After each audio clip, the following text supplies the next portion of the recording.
What's going on, y'all? Welcome back to the channel. Now today is December the 20th, which means that another chapter of the Dragon Ball Super manga has made it officially in the history books. This time it's chapter number 67, which is called Happy Endings in the End. And of course we already know who it's arted by as well as illustrated by Akira Toriyama and Toritaro. Now let's go ahead and jump straight into this manga chapter. Don't forget to drop a like as well as subscribing and turning on those post notifications. That way you can be reminded each time I upload a new video. As we go ahead and jump start into this particular manga chapter, everybody's pretty much congratulating Goku. Why? Because he's just defeated Moro. This chapter proceeds right after the Moro arc.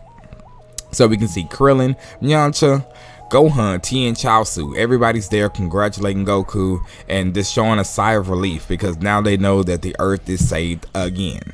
Now shoots over here to Piccolo, Vegeta. They both giving a smile, but Vegeta's smile is very short-lived because now you can see he's frowning again. Maybe because he wasn't the one to finish Moro. He did have a pretty good hand in it with that Fourth Spirit Fission, but you know how Vegeta is. He always liked to be number one. It goes back to the lookout, and we can see that everybody's on the lookout. I'm not gonna say all their names, but everybody on the lookout is pretty much, you know, congratulating Goku as well, because everybody know that Goku has defeated Moro. And it shows Planet Yardrak, it shows Roshi, and as everybody's congratulating him, Vegeta, remember how I told you his smile was very short-lived. He flies down there to Goku and he's like, Kakarot, care to tell us where that final massive burst of energy came from? And Goku's like, oh yeah, I'm not actually too sure myself. Guess there's still someone else amazing here on Earth. So now Vegeta's like, don't give me that. Surely you know who they are. Tell me now, Kakarot. I think we'll all find out in due time properly, he says to Vegeta. And Vegeta just scoffs this off because he's mad. He don't know who sent that energy. Vegeta wants to know who is this other strong person that's was able to help Goku get back into Mastered Ultra Instinct, because it wasn't Vegeta. Vegeta was already out of energy. Everybody on the battlefield was out of energy. All the energy that came from Earth, think about it. All the energy that came from Earth was enough to get Goku back in Super Saiyan Blue. It wasn't until Oob raised his hand due to the Daikaioshin's help to go ahead and give his energy towards Goku, which pushed him back into Mastered Ultra Instinct. So that boy has he has a lot of God Ki untapped. So let's go ahead and keep going as it actually shoots over to them. It shoots over to the Daikaioshin and Oob, and he's like, thank you, Oob. You truly are the savior of the universe. And Oob don't know what's going on. He's like, I still don't have a clue what you're talking about. As the Daikaioshin actually gives him a laugh, a big grin. And he's like, who are you anyway, mister? And the Daikaioshin is like, think of me as a kin, I suppose, like a distant relative. And he's like, no way. We don't even look alike. That can't be true. As the Daikaioshin just teleports away, saying farewell, as leaving Oob pretty much dumbfounded at this point. He's like, he flew and went poof? Was all of that a dream? So Oob don't know what's going on. He think he's hallucinating, dreaming or here. And the Daikaioshin actually teleports back to the lookout where everybody's at Dende, Satan, Bulma, Eska, as well as Popo and the rest of the family.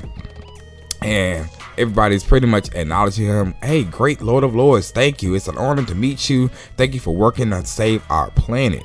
And as he says that, he transformed back into Boo. Because remember, Boo pretty much absorbed the Daikaioshin way back in Dragon Ball Z. Well, actually, kind of before that, actually. So Satan, Mr. Satan, not knowing what's going on, he's like, Boo, Boo, Boo, Boo. I'm so glad you're safe and everything like that. And Boo don't even know what's going on because at this point he doesn't have any memories of being a Daikaioshin. He don't remember fighting Moro as the Daikaioshin at all. Even Popo says he has no memories of the last time he was the great Lord of Lords. There's no better time than now for a homecoming feast, Mr. Satan says. So everybody's about to get ready to have a party. He says, I have my chef whip up a whole, I don't know what that word says, but he's gonna whip up a big meal for everybody, which leaves Boo and everybody pretty much excited. Everybody's happy. Peace is now on the earth. So it shoots over to, and the narration says the garden at Hercule's house. So everybody's partying up, eating, and just pretty much having a good old time. You can see the whole gang, even the Pilaf gang is there. And even Vegeta is kind of simmered on down a little bit. Bola's there, Bulma and everybody. Vegeta still got a little irritation in his face because he still want to know where all that power came from. Nice to see Goku in some different clothes. But this is the part where Goku is pretty much going to use instant transmission to go ahead and take Eska back to Planet Namek. And everybody's seeing him off as they go back. Now the narration says, after saying his goodbyes, Eska returned to Planet Namek. The power of the resurrected Dragon Balls restored the planet's cult in Moro's wake and revived the beings who've been killed. So they used the Namek Dragon Balls to go ahead and make that wish and bring everybody that Moro killed back to life. The narration goes on to say even Planet Zoom, and so the universe was back to the way it was, except for a certain angel training. So the wish restored everybody that was killed, but it did not restore Beerus. And the reason why it didn't restore Beerus, my bad y'all, is because Beerus was not killed by Moro. Beerus was an angel, and because he used his full power as an angel, that constituted as the break of the angel law, which caused him to be erased. No angel can use their full power and keep living, keep going on. So as the days go on, it says several days later, Goku goes on to say that what's all this about a celebration? Got any meat instead? Or celery? I'm sorry. What is all this about some celery? You got any meat instead? So Goku doesn't like, celery or anything like that. And Jocko is pretty much saying, I said a ceremony. Basically honoring us with medals for being the crew that showed Moro who's boss. Goku's like, doesn't sound like my kind of thing. So Goku, he's just trying to eat, and see what's going on. It's popping. So now it goes over to Jocko pretty much saying, you idiot, there's no greater honor. Medals are the mark of the true elite. Goku has fought and beat so many people, haven't got any medals. So that really doesn't phase Goku at this point. So Goku's like, hey, so how many have you gotten since it's such a great honor? And Jocko's like, this will be my first. So that really pretty much shot down the whole thing that Jocko was talking about. It cuts over to the ceremony, and everybody's pretty much being awaited their, medal of honor. So it shows the Galactic King, yes, Galactic King, putting medals on Boo, Jocko, Goku, and as well as Jocko. Well, I think I said that wrong. Boo, Vegeta, Goku, as well as Jocko. And the Galactic King is like, well done indeed, and one and all for one. So basically they're pretty much giving everybody these medals and congratulating all the members to pretty much destroy Moro. And the Galactic King's like, Goku, I thank you for slaying Moro. And Vegeta Vegeta's looking a different way because, hey, he helped, but he wants to be that one person to go ahead and actually get the win. Now, one of the clerks, they say, and now to name the honorees: Son Goku, Vegeta the 5th, or yeah, I think it's Vegeta the 5th, Majin Buu, Jocko. I'm not gonna try to say his last name. And he said, Goku's like, psst, why is your name so long?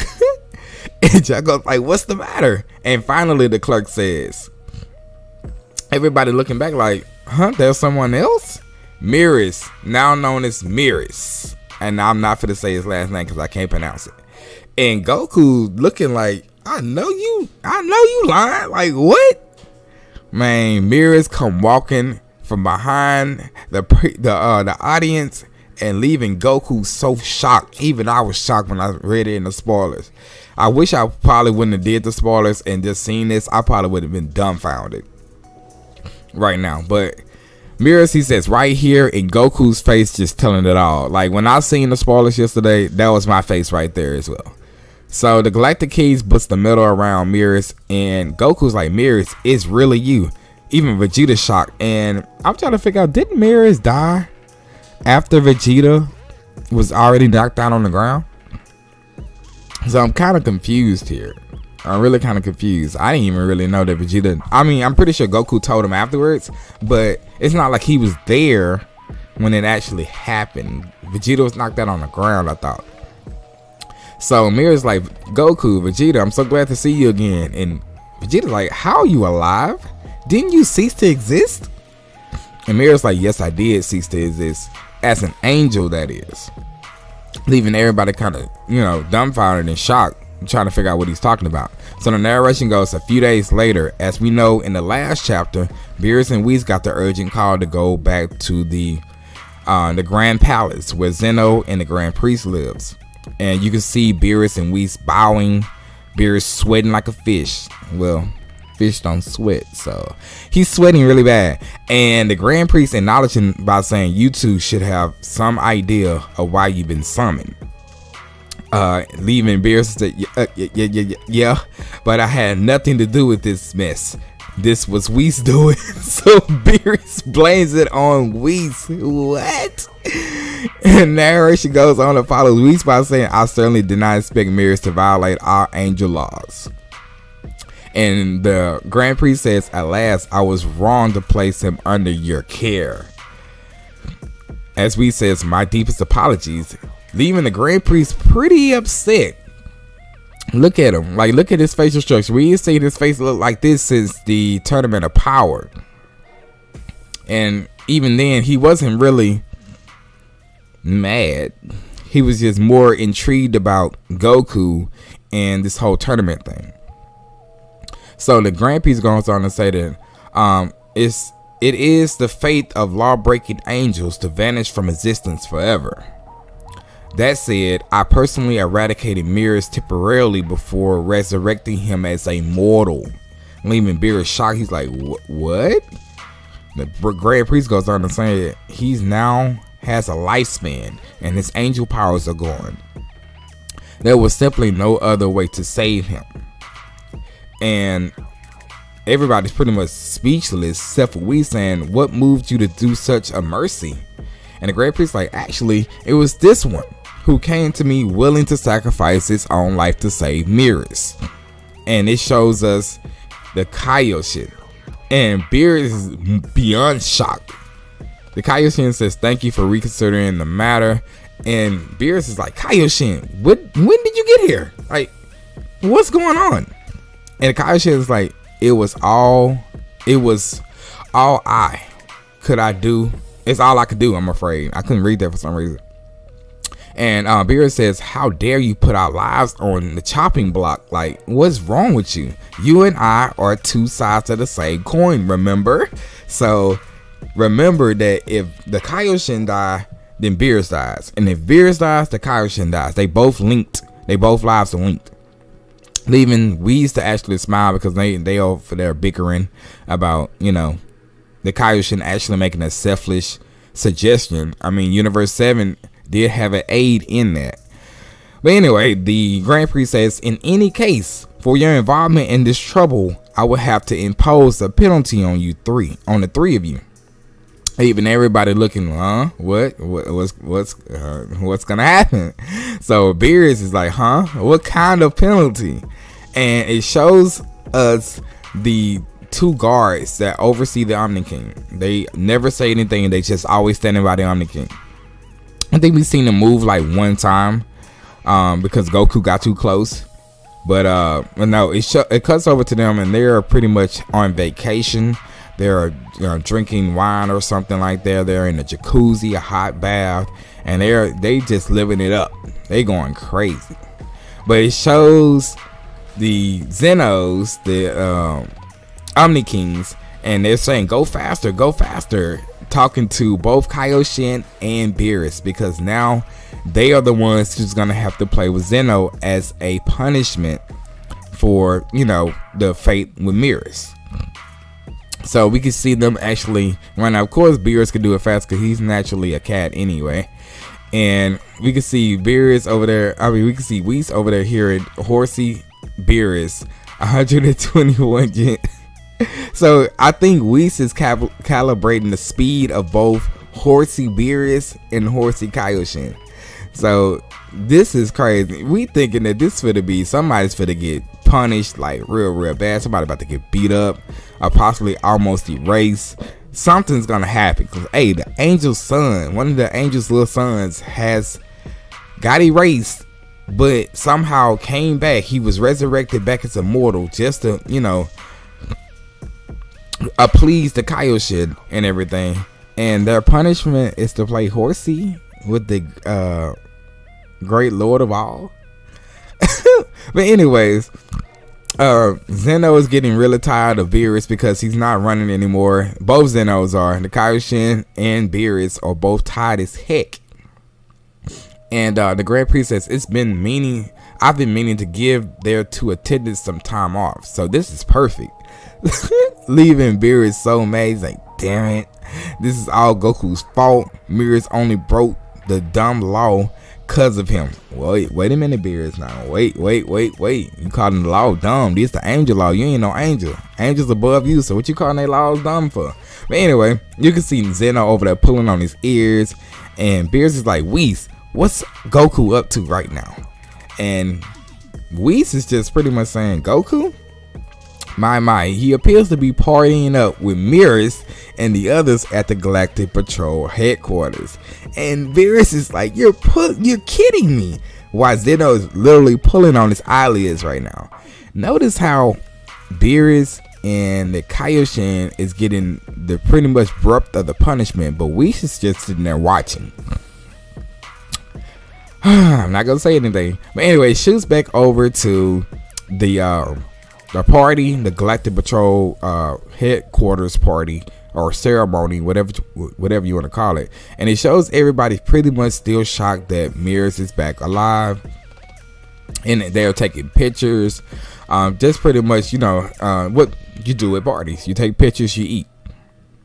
So you can see the Zenos pretty much giving Beerus the Broly treatment, and I thought it was just one of them, but no, both of them are jumping on his back. So this guy is really tired. He's beat up. They're bullying him at this point, and they're like, faster. And Beerus can't say nothing else. He can't do nothing else. All he can say is, you will pay for this, son Goku. And then now the narration goes on to say that with that, Goku and his friends, time in the Galactic Patrol was over. It shoots over. Wait a minute. Let me go back to where I was. All right, there you go. And it says, peace has returned to the universe. And you can see Jocko. He's like, pew. He's tired. And he doesn't really have that much to do. And another agent says, man, just another peaceful day in the universe. Jocko, shouldn't you be out on patrol? Just got back from that. So for the rest of my shift, I'm on cyber patrol duty, Jocko says. And the guy looks at his screen. He's like, cyber patrol? Looks like an auction site to me. And he's like, I got some business at the Galactic Prison. You clearly got time on your hands. So you're coming with me? And Jocko just says, but why? But why would I do such a thing? I'm about to head out on patrol again. So I don't know what Jocko's really saying to him, but he says, you just said you were finished. So clearly Jocko doesn't want to go to the Galactic Prison and do duties with this guy. He'd rather just be by himself.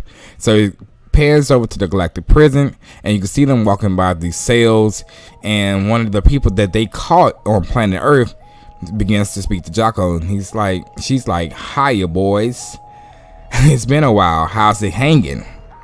Which Jocko says, lots of peace and quiet. No thanks to you.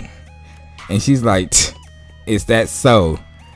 You don't want to play with us? So basically they having small talk, and Jocko's entertaining it. Why? Because he has nothing else to do.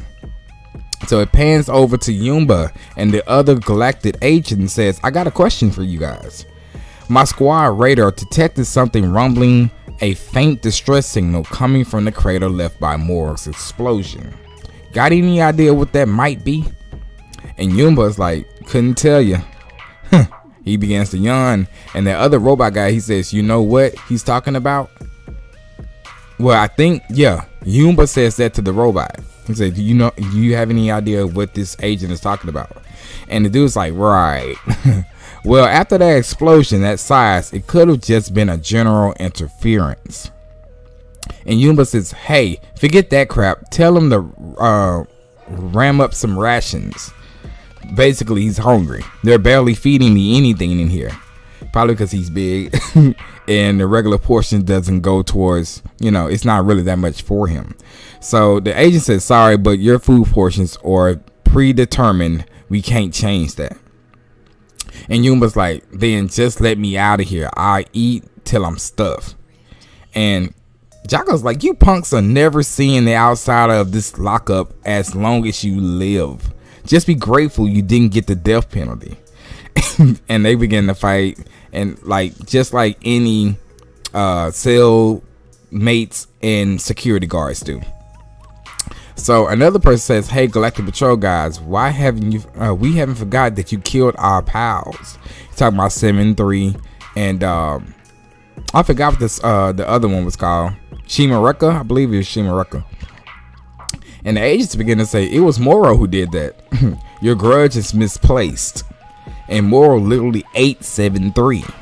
And he said, I said killed. You can't kill what ain't even alive. Destroyed then, the agent says. I don't see what the difference it makes.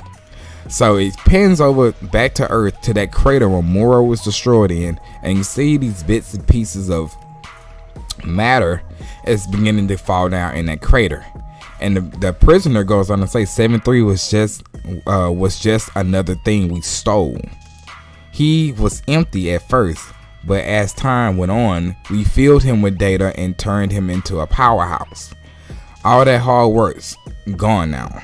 And the agent's like, he's that dangerous, huh? I'm glad he got obliterated. So as it pans back over to the matter that's falling down the crater, it's actually going back to its original owner, I believe. And Yumba says, did you make sure that he got trashed for good? Jocko looks back at him like, make sure? There was nothing left of him, just like Moro. So why waste our time? And Yumba says, you mean you're not sure? So it shows 7-3's head. And the matter is pretty much collected itself and is going back down to 7-3. And as soon as that matter touches his face, his eyes begin to light up. Everything begins to bright up. And at this point, the agent's like, ridiculous. 7-3 is gone. Quit being a sore loser. If you can't answer my question, then this conversation is over. And he tells Jocko, he says, we're leaving, Jocko. And Jocko says, think hard on your crimes, okay? So they're pretty much, trying to shake it off. But low key, Jocko is kind of worried, and they probably finna go check it out. So he tells the other agent, he's like, you did examine the crater, right? And he's like, sure, did it from above at a glance. Then we better go do a thorough check just in case, Jocko says. So they flying back and they looking at the crater, and Jocko's like, well, did you see anything? Well, I think the other agent is telling Jocko that, and Jocko's down in the crater and he's like, nope, nada. No trace of Moro or 7-3 down here. So as you can tell, that head has moved. And Jocko's like, see, like I said, I checked. With a distress signal stopped, I guess it was really just an interference. But lo and behold to them, we can see two unfamiliar people sitting there holding the head of 7-3 in this glass like jar full of liquid. And they're trying to hide from the agents. They somehow found 7-3. And we'll probably find out a little bit more about them as I keep reading. So the agent's like, since we came all this way on Earth, want to snack on some cheese. So they think cheese is a delicacy here on the Earth. So these people wait till they fly off, and it's like they begin to make a run for it, and they get on the ship and they fly all the way off. They are gone. Like they hit it. Now I don't know how Jocko's said to have so many different sights of vision. How he didn't see them fly off, I don't know. But it shows Jocko and the other agent pretty much buying cheese and other snacks and everything, and they get their butts back on over to the Galactic Patrol headquarters. Now it says a few months later, so a little bit of a time skip goes on, and it says I can get it online, but then it's like 7-3's as pricey. So that explains your cyber patrol. So I don't know exactly what that said. Maybe I should reread that. I can get it online, but then it's like 3 times as pricey. So they just pretty much talking about some type of gadget or whatever. This is the Galactic Patrol. They on their way back, or they already back and they just doing patrol. Now another ship in the narration says, in a far-flung corner of the universe, far from the Earth, here's another ship, and these are these same individuals that we see snatch 7-3's head. And he's like, Master, the data has been copied into all the other units. Good, well done.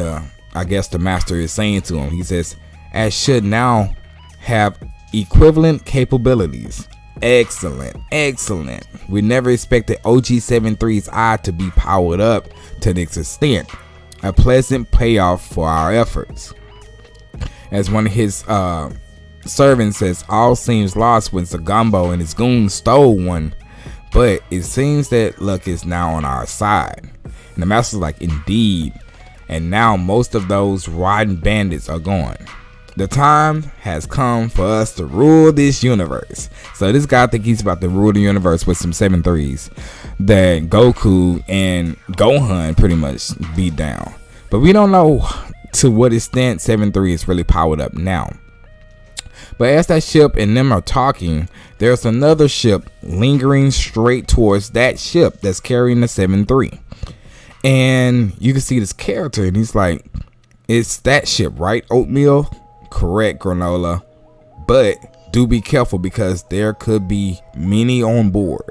So from the spoilers, we can already tell that this is actually Granola, and he's talking to this person named Oatmeal, and he's like, gotcha, prepare to provide support, roger that. And as he actually board the ship, he's like, they all begin to like, you know, what's that? It's a whole bunch of rambling and everything.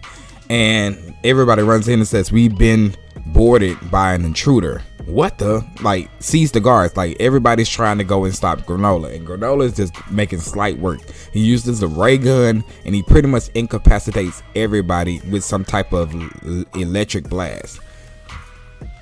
And he just keeps going through the ship and he's looking for something. He's looking for, I know what he's looking for, but I'm not going to tell you until I actually read it. And he's like, the intruder isn't stopping, damn it. So they're trying their best to stop this guy. He's just walking through the ship, and the Master says, activate the OG soldiers, all of them. So they're activating every 7-3 or every OG soldier that they got. I can't say 7-3 because some of them are not 7-3.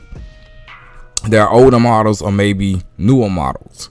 So finally, some of the OG soldiers actually confront Granola, and we're about to get ready to see what his power is all about. Like, the arc is called Granola the Survival Arc. So let's see what type of power Granola got. And he's like, they're finally here. Those I see. So he's looking at a whole bunch of OG soldiers, and one of them begins to go straight towards him. So he's asking Oatmeal. He says, so which one is the target? Run a scan, Oatmeal. Currently scanning. And he says, that's OG72I, not the one we want. So he begins to zap that one directly in the crystal in his forehead, pretty much leaving that one incapacitated. Like, and the other ones are seeing the same thing, so they begin to start running straight towards him. And the machine, Oatmeal, or whatever is talking to him, says OG20, OGY, OG31, OGSI. So he's zapping everyone that's not his target. And he pretty much speed blitzed them. And he's really just looking for, I believe he's looking for the OG73, the one that they got off the ground. And he says there are more within this way. So Oatmeal is telling them where to go to try to find 7-3, the original OG73. So he's zapping other OG soldiers, and he makes it to this room. And when he makes it to the room, Oatmeal's like, there in the middle, that's OG73I. And as you can see here, he's in a rejuvenation tank and he's slowly regenerating. Think about it, it's been months afterwards. And that's the end of this manga chapter, you guys. So let me know what you think in the comment section below. This video is already long enough. What do you think Granola's plan is with the OG73? I got a couple of theories, but I'm gonna wait to do that in another video. Keep in mind, today I'm gonna be doing another video showcasing the review for the next Heroes episode that just came out last night, as well as the preview summary and a release date for, I think it's going to be episode 31 next. Episode 30 was dropped last night. So keep that in mind. Make sure to drop a like and subscribe if you're brand new. And I will see you guys in the next video. Peace.